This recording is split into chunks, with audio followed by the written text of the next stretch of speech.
Hey guys, let's get more news about Miami Heat, but first, don't forget to subscribe and leave your like. Sixers need more help for Jared McCain to bounce back versus Heat. The Sixers may have had Joel Embiid and Paul George together in their last game, but still fell to the Magic, 98-86.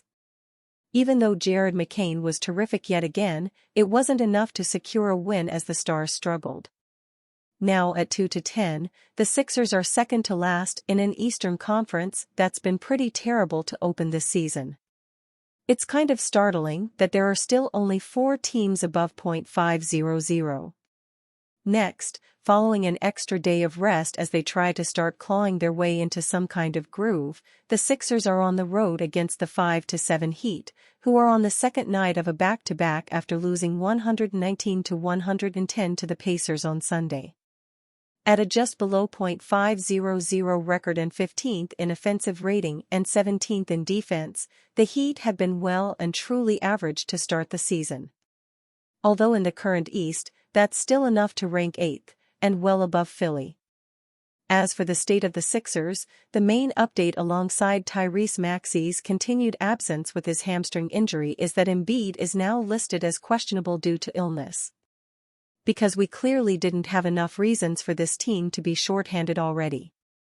While Embiid is still finding his form, he's always typically had his way against Bam Adebayo, Kevin Love and the Heat. So that should be a major factor in the Sixers' favor if Embiid is active. While the Heat's frontcourt of Adebayo and Love is healthy, they could be depleted in other areas on Monday. Jamie Jaquez Jr. left Sunday's game with a right ankle sprain and expects to miss some time. Jimmy Butler was out on Sunday with a right ankle sprain, and Barry Jackson and Anthony Chang of the Miami Herald have reported that while it's expected Butler returns on Monday against Philly, it's not guaranteed. Apart from Butler if he returns and some of the Heat's solid bench pieces, Tyler Herro is the opponent to watch while he's having a hot start to the year. He's leading the team with 24.5 points per game and shooting lights out from beyond the arc after upping his volume, launching 9.5 threes a game and making 45.7%. He didn't slow down against Indiana at the weekend either, scoring 28 and hitting 7 triples. Frankly, Jared McCain watch is the best thing to look forward to right now for the Sixers. The rookie continues to stand out and fire up the offense with his increased playmaking, crafty drive/pull-up game, and versatile three-point shooting. He's showing so much impressive skill and poise already.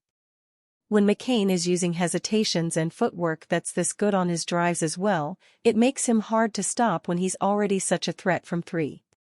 He's now averaged a whopping 28.3 points on 50.6/43.9/100 shooting splits with 4.5 assists over the last 4 games. Seeing how he picks his spots against Herro and Terry Rozier will be fun to watch. McCain could just use a better showing from PG after that 13-point for a 15 shooting night against Orlando, and hopefully a healthy Embiid to make life easier. With how weak the East has been, the Sixers, somewhat understandably, aren't panicking about their start to the season. To be honest, the East isn't doing that great. George said to reporters after Friday's loss to Orlando. So, not to look at it in that matter, but I don't think there's a panic with how the East is going. We've still got a ton of the season left and a ton to improve, and a ton to jump up in the standings once we start playing well. Again, it's on our side, but the East hasn't been separated. So, with that, we've got time. Lack of panic aside, it would still be a good time to start turning things up so the team can fire on something close to full cylinders when Maxey is back. Maybe facing this Heat team, who will be at an energy disadvantage and should struggle against Embiid if he's available, is an opportunity to start that. Pacers pull away from Heat after blowing 16-point lead. Myles Turner made 5 three-pointers and scored a season-high 34 points as the Indiana Pacers weathered a fourth-quarter rally by the visiting Miami Heat to win 119-110 on Sunday in Indianapolis. Pascal Siakam scored 23 points and Benedict Mathurin added 21 points and 12 rebounds for Indiana, which led by as many as 16 in the third quarter before Miami tied the game at 97 on Duncan Robinson's three-pointer with 5:37 remaining. Tyrese Halliburton answered with consecutive three-pointers for the Pacers and finished with 16 points and 13 assists. Indiana moved ahead 108-101 on Turner's tray with 2:58 left. After Tyler Herro hit his second straight three to cut the lead to 112-108 with 1:15 remaining, Turner drilled another triple to put the Pacers ahead by 7 with 52.7 seconds left. Herro made 7 three-pointers and led the Heat with 28 points. Bam Adebayo scored 24 points, Robinson added 20 and Nikola Jovic had 14. Miami played without All-Star Jimmy Butler, who missed his fourth straight game with a right ankle sprain. Heat guard Jamie Jaquez Jr. exited in the third quarter with a reported right ankle sprain and did not return.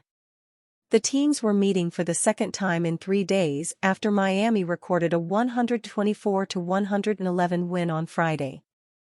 Guard Ben Shepherd left in the third quarter with a left oblique strain and did not return for Indiana, which shot 51.8% from the field and never trailed in the contest.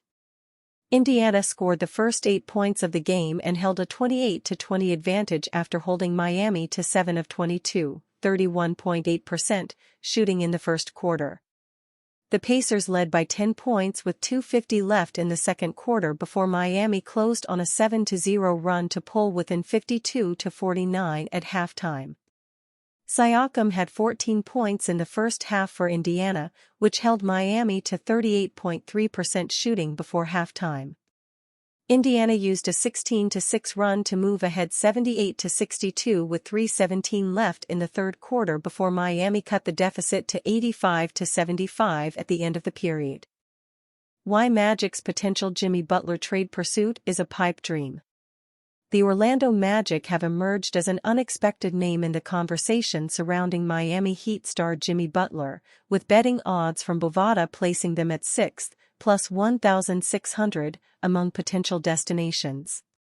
However, the feasibility of such a blockbuster trade raises serious questions. Teams like the Brooklyn Nets, plus 250, and Los Angeles Lakers, plus 350, lead the odds, reflecting their more immediate needs and ability to accommodate Butler's financial and competitive demands. Miami's struggles this season, coupled with Butler's noticeable statistical regression, have fueled speculation about his future. The Heat, off to a 5-6 start, are grappling with questions about their ability to compete at the highest level. At 35 years old, Butler is averaging 16.1 points per game, his lowest since the 2013-14 season, along with 4.9 assists, 4.8 rebounds, and 1.5 steals on 47.8% shooting. These numbers, while solid, are far from his postseason brilliance, where he has consistently elevated his play. During Miami's improbable run to the 2023 NBA Finals, Butler averaged 26.9 points, 6.5 rebounds, 5.9 assists, and 1.8 steals per game, showcasing his ability to dominate when it matters most. And you, fan? What do you think of the situation of Jimmy Butler? Leave your opinion in the comments.